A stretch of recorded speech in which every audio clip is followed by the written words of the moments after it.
ನಮಸ್ಕಾರ. ಇವತ್ತು ನಾವು ಸಿಂಪಲ್ ಇಂಟ್ರೆಸ್ಟ್ ಬಗ್ಗೆ ಕ್ಲಾಸ್ ತಗೊಳ್ಳೋಣ.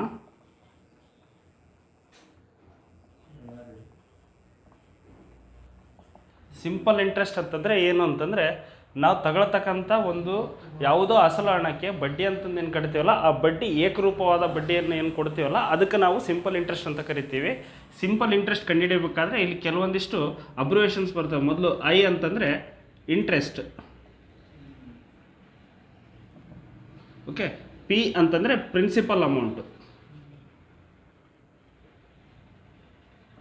ಪ್ರಿನ್ಸಿಪಲ್ ಅಮೌಂಟ್ ಅಂತಂದರೆ ನಾವು ಯಾವುದಕ್ಕೆ ದುಡ್ಡು ಕೊಟ್ಟಿರ್ತೀವಲ್ಲ ಅದನ್ನು ಪ್ರಿನ್ಸಿಪಲ್ ಅಮೌಂಟ್ ಅಂತೀವಿ. ಅದಕ್ಕೆ ಬಂದಿರತಕ್ಕಂಥ ಬಡ್ಡಿಗೆ ನಾವು ಇಂಟ್ರೆಸ್ಟ್ ಅಂತ ಕರಿತೀವಿ. ಟಿ ಅಂತಂದರೆ ಟೈಮ್ ಟೇಕನ್ ಅಂತಂದರೆ ನಾವು ಬಡ್ಡಿನ ಇಂಟ್ರೆಸ್ಟ್ ತೊಗೊಂಡಿರ್ತೀವಲ್ಲ, ಇದು ಅಸಲು ಹಣ ತೊಗೊಂಡಿರ್ತೀವಲ್ಲ, ಅಸಲನ್ನು ಕಟ್ಟೋಕ್ಕಾಗಿ ನಾವು ಎಷ್ಟು ಟೈಮ್ ತೊಗೊಂಡಿರ್ತೀವಿ ಆ ಇದಕ್ಕೆ ಟೈಮ್ ಟೇಕನ್ ಅಂತ ಕರಿತೀವಿ. ಆರ್ ಅಂತಂದರೆ ರೇಟ್ ಆಫ್ ಇಂಟ್ರೆಸ್ಟ್.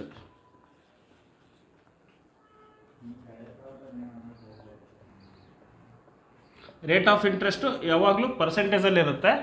ಆರ್ ಅಂತಂದರೆ ರೇಟ್ ಆಫ್ ಇಂಟ್ರೆಸ್ಟ್ ಅಂತಂದರೆ ಏನು ಅಂತಂದರೆ, ಈ ದುಡ್ಡು ತೊಗೊಂಡಿರ್ತೀವಲ್ಲ ಅದಕ್ಕೆ ಎಷ್ಟು 100ಕ್ಕೆ ಎಷ್ಟು ರೂಪಾಯಿ ಅಂತ ನಾವು ಬಡ್ಡಿಯನ್ನು ತೊಗೊಂಡಿರ್ತೀವಿ. ತಿಂಗಳಿಗಾಗಿರ್ಬೋದು, ಮಾಸಿಕ ಆಗಿರ್ಬೋದು, ಇಲ್ಲ ಅಂತಂದರೆ ವಾರ್ಷಿಕ ಆಗಿರ್ಬೋದು. ಅದು ಕ್ವಶನ್ಗೆ ಸಂಬಂಧಪಟ್ಟಂಗೆ ಬೇರೆ ಬೇರೆ ಥರನೇ ಇರುತ್ತೆ. ರೇಟ್ ಆಫ್ ಇಂಟ್ರೆಸ್ಟ್ ಇರುತ್ತೆ. ಸೊ ಈ ಎಲ್ಲವಷ್ಟು ಅಂಶಗಳನ್ನು ಗಮನದಲ್ಲಿಟ್ಕೊಂಡು ಒಂದು ಫಾರ್ಮುಲಾ ಇದೆ ಇಂಟ್ರೆಸ್ಟ್ ಕಂಡುಹಿಡಿಯೋದಕ್ಕೆ. I is equal to principal into time taken into rate of interest divided by 100. ಇದರಿಂದ ನಾವು ಇಂಟ್ರೆಸ್ಟನ್ನು ಕಂಡುಹಿಡಿತೀವಿ. ಇದು ಏನು ಅಂತಂದರೆ ಫಂಡಮೆಂಟಲ್ ಫಾರ್ಮುಲಾ ಇದು.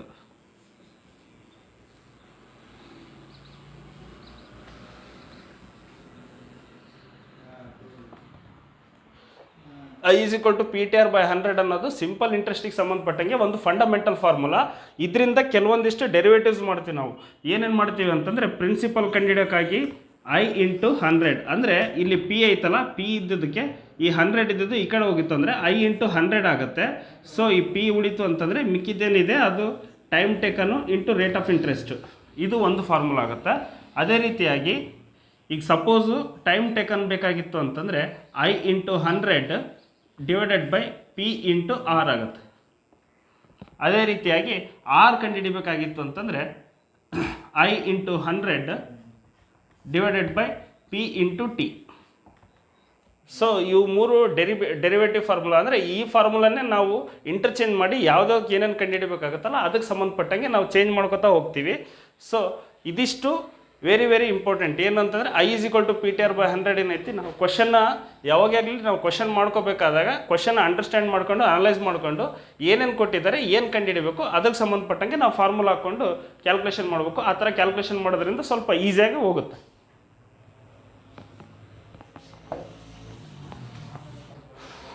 ಸೊ ಇದಕ್ಕೆ ಸಂಬಂಧಪಟ್ಟಂಗೆ ಕೆಲವೊಂದಿಷ್ಟು ಪ್ರಾಬ್ಲಮ್ಸ್ ನೋಡ್ಕೊತಾ ಹೋಗೋಣ.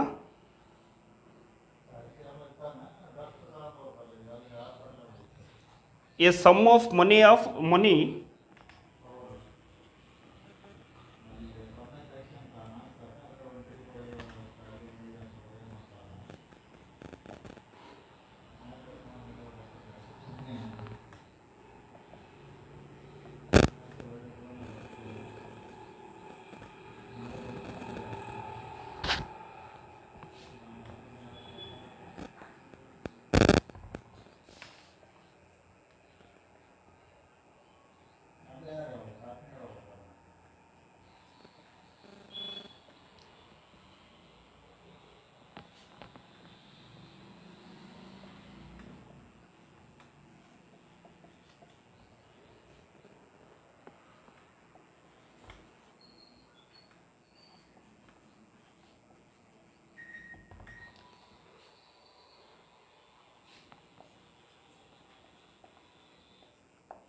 ಏನಂದರೆ, ಇಲ್ಲಿ ಒಂದಿಷ್ಟು ಹಣ ಸಿಂಪಲ್ ಇಂಟ್ರೆಸ್ಟ್ ಅಮೌಂಟ್ಸು ಒಂದು ಅಮೌಂಟ್ ಎಷ್ಟು ಅಂತ ಕೊಟ್ಟಿಲ್ಲ, ಅವರು ಪ್ರಿನ್ಸಿಪಲ್ ಅಮೌಂಟ್ ಎಷ್ಟು ಅಂತ ಕೊಟ್ಟಿಲ್ಲ.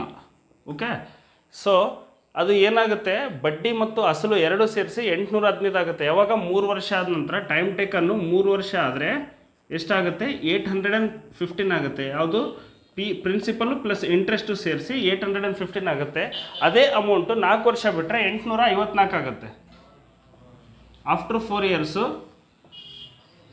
854 ಆಗುತ್ತೆ. ಸೊ ಆ ಮೊತ್ತ ಎಷ್ಟು ಅಂತ ಕೇಳಿದ್ದಾರೆ.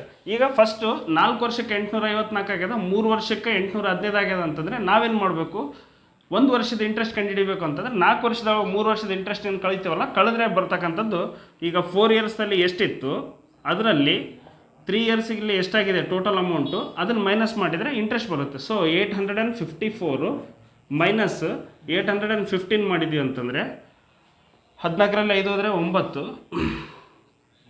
5ರಲ್ಲಿ 2 ಹೋದರೆ 3, 39 ರೂಪೀಸ್ ಪರ್ ಇಯರ್ ಇಂಟ್ರೆಸ್ಟ್ ಆಯ್ತು. ಇದು ಎಷ್ಟಾಯಿತು, 1 ವರ್ಷಕ್ಕಾಯಿತು. ಸೊ ಇಲ್ಲಿ ಎಷ್ಟು ಕೇಳಿದಾನೆ ಅವನು, 3 ವರ್ಷಕ್ಕೆ ಎಷ್ಟಾಗಿದೆ, ಇಲ್ಲಿ 854 ರೂಪಾಯಿ ಆಗಿದೆ. 854 ಆಗಿದೆ ಅಂತಂದರೆ ಪಿ ಪ್ಲಸ್ ಐ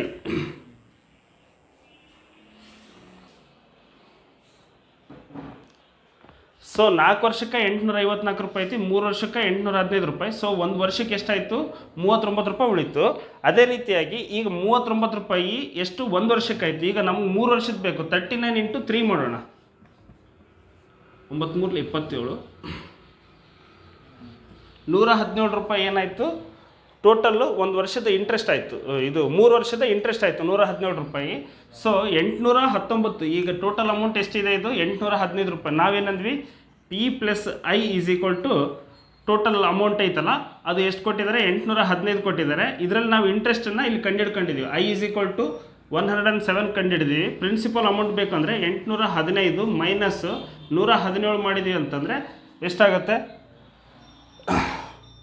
15ರಲ್ಲಿ 7, ಇದು 15ರಲ್ಲಿ 7 ಹೋದರೆ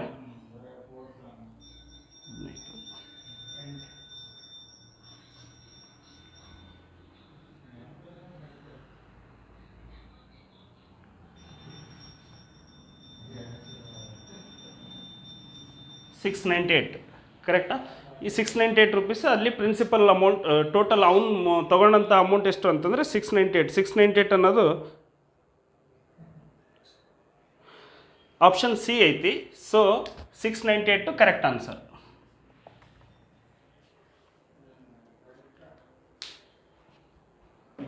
ಓಕೆ, ಅಂಡರ್ಸ್ಟ್ಯಾಂಡ್ ಆಯಿತಾ? ಇನ್ನೊಂದ್ಸಲ ಹೇಳ. ಈಗ ಏನಂತಂದರೆ, ಒಬ್ಬ ಮನುಷ್ಯ ಒಬ್ಬನ ಹತ್ರ ಒಂದು ಸಿಂಪಲ್ ಇಂಟ್ರೆಸ್ಟಿಗೆ 815 ರೂಪಾಯಿ 3 ವರ್ಷಕ್ಕೆ ಟೋಟಲ್ ಅವ್ನು ಕಟ್ಟಬೇಕಾಗಿರೋಂಥ ಹಣ ಎಷ್ಟಾಗಿರುತ್ತೆ, 815 ರೂಪಾಯಿ. ಅಸಲು ಪ್ಲಸ್ ಬಡ್ಡಿ ಸೇರಿಸಿ 815 ರೂಪಾಯಿ ಕಟ್ಟಬೇಕಾಗಿರುತ್ತೆ. ಅದೇ 4 ವರ್ಷ ಆಯಿತು ಅಂದರೆ 854 ರೂಪಾಯಿ ಕಟ್ಟಬೇಕಾಗುತ್ತೆ. ಬಟ್ ಅವ್ರು ಕೇಳಿರೋದೇನು, ಆ ವ್ಯಕ್ತಿ ಎಷ್ಟು ದುಡ್ಡು ತೊಗೊಂಡಿದ್ದ ಅಂತ ಕೇಳ್ತಾ ಇದ್ದಾರೆ. ಈಗ ಪ್ರಿನ್ಸಿಪಲ್ ಅಮೌಂಟು ನಮ್ಗೆ ಗೊತ್ತಿಲ್ಲ. ಪಿ ಪ್ಲಸ್ ಐ 3 ವರ್ಷ ಆದಾಗ 815 ರೂಪಾಯಿ ಇರುತ್ತೆ. ಅದೇ ಪಿ ಪ್ಲಸ್ ಐ 4 ವರ್ಷ ಆದಾಗ 854 ಇರುತ್ತೆ. ಸೊ 4 ವರ್ಷದಲ್ಲಿ 3 ವರ್ಷದ ಕಳೆದ್ರೆ ನಮ್ಗೆ 1 ವರ್ಷಕ್ಕೆ ಎಷ್ಟು ಇಂಟ್ರೆಸ್ಟ್ ಬರುತ್ತೆ, 1 ವರ್ಷದ ಎಷ್ಟು ಇಂಟ್ರೆಸ್ಟ್ ಅರ್ನ್ ಮಾಡಿದೆ ಅಂತಂದು ಗೊತ್ತಾಗುತ್ತೆ. 854ರಲ್ಲಿ 815 ರೂಪಾಯಿ ಮೈನಸ್ ಮಾಡ್ತೀವಿ, 39 ರೂಪೀಸ್ ಬಂತು.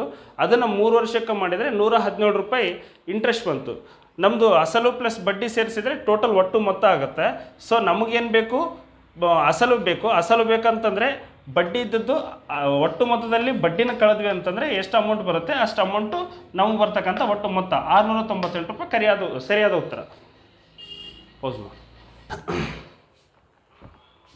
ಸೊ ಇಲ್ಲಿ ಏನು ಕ್ವಶನ್ ಅಂತಂದರೆ, Thomas invested an amount of rupees 13,900 divided in 2 different schemes. ಅಂದರೆ ಥಾಮಸ್ ಅನ್ನೋಂಥ ಒಬ್ಬ ವ್ಯಕ್ತಿ ಏನು ಮಾಡ್ತಾನೆ, 19,900 ರೂಪಾಯಿ ಅವನ ಹತ್ರ ದುಡ್ಡಿರುತ್ತೆ. ಆ ದುಡ್ಡನ್ನು 2 ಬೇರೆ ಬೇರೆ ಸ್ಕೀಮ್ಗಳಲ್ಲೂ, ಸ್ಕೀಮ್ ಎ ಮತ್ತು ಸ್ಕೀಮ್ ಬಿ ಒಳಗೆ ಇನ್ವೆಸ್ಟ್ ಮಾಡ್ತಾನೆ. At the simple rate of interest 14% per annum and 11, ಅಂದರೆ ಎ ಸ್ಕೀಮಿಂದು 14%, ಬಿ ಸ್ಕೀಮಿಂದು 11% ಆ್ಯನಮ್ ಒಳಗೆ ಇಂಟ್ರೆಸ್ಟ್ ಇರೋಂಥ ಸ್ಕೀಮ್ಗಳೊಳಗೆ 2 ಸ್ಕೀಮ್ಗಳೊಳಗೆ ಅವನು ಇನ್ವೆಸ್ಟ್ ಮಾಡ್ತಾನೆ. If the total amount of simple interest earned in 2 years, ಅಂದರೆ ಎಷ್ಟು ವರ್ಷದ್ದು ಟಿ ಅಂತಂದರೆ ಟೈಮ್ ಟೇಕನ್ನು 2 ವರ್ಷ. ಬಟ್ ಇದು ಏನಿದೆ ಟೋಟಲ್ ಇಂಟ್ರೆಸ್ಟ್, ಅಂದರೆ ಸ್ಕೀಮ್ ಏದಾಯಿತು ಸ್ಕೀಮ್ ಬಿದಾಯಿತು 2 ಕೂಡಿಸಿ ಅವ್ನು ಟೋಟಲ್ ಇಂಟ್ರೆಸ್ಟ್ ಅರ್ನ್ ಮಾಡಿದ್ದೆಷ್ಟು, 3,508 ರೂಪೀಸ್ ಅರ್ನ್ ಮಾಡ್ತಾನೆ. ಬಟ್ ಪ್ರಿನ್ಸಿಪಲ್ ಅಮೌಂಟ್ ಎಷ್ಟು, ಅವನು ಇನ್ವೆಸ್ಟ್ ಮಾಡಿದ್ದ ಅಮೌಂಟು 13,900 ರೂಪೀಸ್ ಅವನು ಇನ್ವೆಸ್ಟ್ ಮಾಡಿರ್ತಾನೆ. ಸೊ ಈ ಕ್ವಶನಿಗೆ ನಾನೀಗ ಇನ್ ಡೀಟೇಲ್ ಆಗಿ ಇಲ್ಲಿ ಮೇಲೆ ಬರ್ಕೋತೀನಿ, ಇದನ್ನು ತೆಗೆದು ಮಾಡ್ಕೋತಾ ಹೋಗ್ತೀನಿ. ಇಲ್ಲಿ ಏನು ಕೊಟ್ಟಿದ್ದಾನೆ, ಟೋಟಲ್ ಇಂಟ್ರೆಸ್ಟ್ ಅರ್ನ್ಡ್ 3,508 ಕೊಟ್ಟಿದ್ದಾನೆ. ಸ್ಕೀಮ್ ಎದ್ದು ರೇಟ್ ಆಫ್ ಇಂಟ್ರೆಸ್ಟು ಎಷ್ಟು ಕೊಟ್ಟಿದ್ದಾನೆ, 14% ಪರ್ ಆ್ಯನಮ್ ಕೊಟ್ಟಾನ. ಅದೇ ಸ್ಕೀಮ್ ಬಿ ಸ್ಕೀಮ್ದು rate of interest 11% per annum ಕೊಟ್ಟಾನ. ಅದೇ ರೀತಿಯಾಗಿ ಟೋಟಲ್ ಅಮೌಂಟ್ ಇಂಟ್ರೆಸ್ಟ್ ಅರ್ನ್ ಆಯಿತು ಇನ್ವೆಸ್ಟ್ ಮಾಡಿರೋಂಥ ಪ್ರಿನ್ಸಿಪಲ್ ಅಮೌಂಟ್ ಎಷ್ಟು 13,900 ಕೊಟ್ಟಾನ. ಓಕೆ, ಇದೆಲ್ಲ ಅಷ್ಟು. ಆಮೇಲೆ ಟೈಮ್ ಪೀರಿಯಡ್ ಎಷ್ಟು 2 ಇಯರ್ಸ್ ಅಂತ ಕೊಟ್ಟಿದ್ದಾರೆ.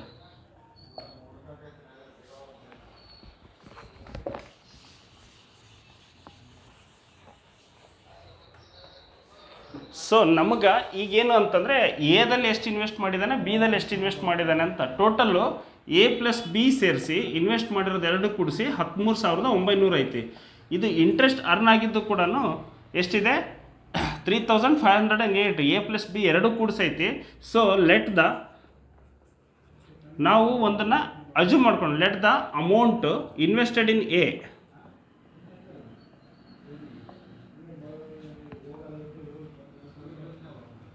Is X. ನಾವು ಎದಲ್ಲಿ ಎಷ್ಟು ಇನ್ವೆಸ್ಟ್ ಮಾಡಿದ್ದಾನೆ ಆ ಅಮೌಂಟನ್ನು ಎಕ್ಸ್ ಅಂತ ತಿಳ್ಕೊಳ್ಳೋಣ. ನೆಕ್ಸ್ಟ್ ಬಿದಲ್ಲಿ ಇನ್ವೆಸ್ಟ್ ಮಾಡಿದ್ದ ಅಮೌಂಟ್ ಎಷ್ಟಾಗುತ್ತೆ,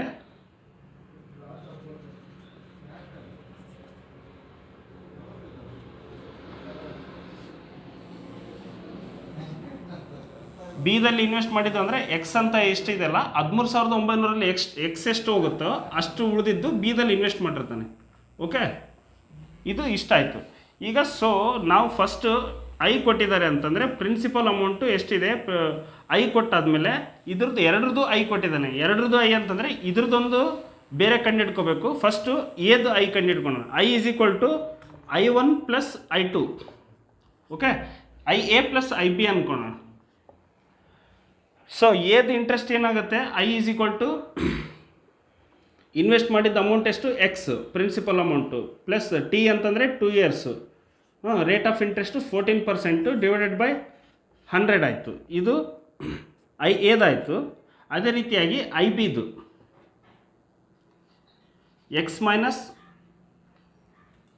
13,900 minus X into 2 into 11 divided by 100.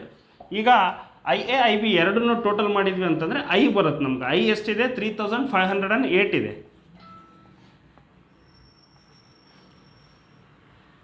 X into 2 into 14 divided by 100 plus 13,900 minus X into 2 into 11 divided by 100. Okay,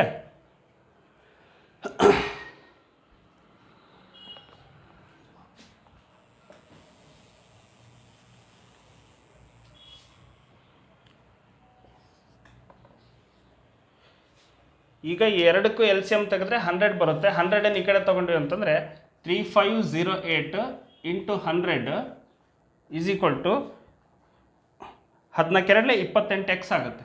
28x plus 13,900 into 2 ಅಂತಂದರೆ 11 22 ಆಯಿತಾ. 22 ಇಂಟು 13,900 ಮಾಡೋಣ.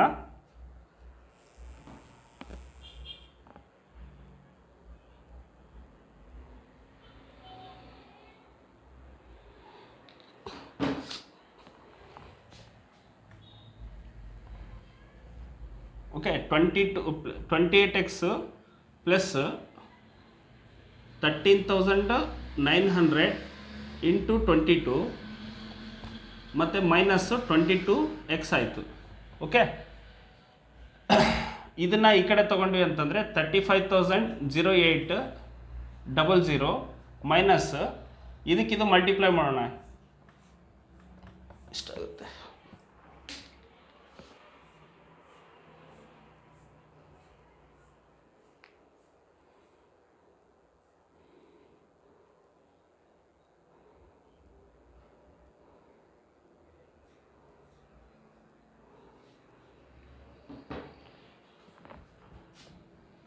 $305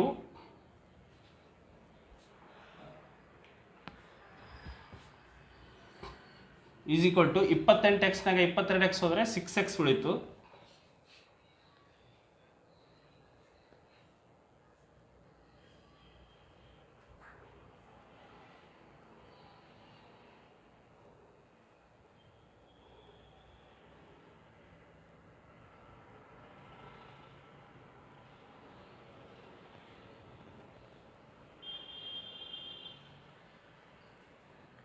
6x is equal to 45,000 ಬಂತು,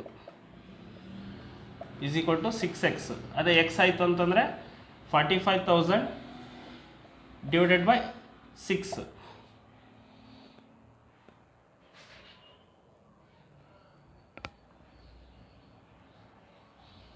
$7,500.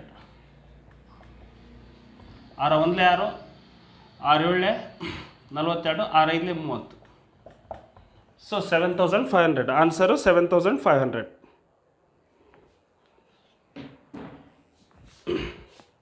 ಇದು ಯಾವುದಾಯಿತು 7,500 ಏದಾಯಿತು. Okay, X ಅಂತಂದರೆ ಯಾವುದು investment. ಅದೇ ಬಿದು ಬೇಕು ಅಂತಂದರೆ 13,900 ಮೈನಸ್ 7,500 ಮಾಡಬೇಕು, ಈಸ್ ಈಕ್ವಲ್ ಟು 0 0, 9ರಲ್ಲಿ 5 ಹೋದರೆ 4, 13ರಲ್ಲಿ 7 ಹೋದರೆ 6, 6,400. ಆನ್ಸರ್ ಆಯಿತಾ 6,400. ಬಿ ಅಲ್ಲಿ ಕೇಳಿರೋದು ಇನ್ವೆಸ್ಟ್ಮೆಂಟ್ ಯಾವುದು ಬಿದು ಕೇಳಿದ್ದಾರೆ. ಸೊ ಆನ್ಸರ್ ಬಂದು 6,400 ಬಿದು. ಮತ್ತು ಕನ್ಫ್ಯೂಸ್ ಆಗಿ 7,500 ಆಪ್ಷನಲ್ಲಿ ಐತಂತ ಇದನ್ನ ಹಾಕ್ಬೇಡ್ರಿ. ಇದು ಎದು ಇನ್ವೆಸ್ಟ್ಮೆಂಟು, ಇದು ಬಿದು ಇನ್ವೆಸ್ಟ್ಮೆಂಟು. ನಮಗೆ ಕೇಳಿರೋದು ಬಿ ಇನ್ವೆಸ್ಟ್ಮೆಂಟು. ಬಿ ಇನ್ವೆಸ್ಟ್ಮೆಂಟ್ ಎಷ್ಟು ಅಂದರೆ 6,400.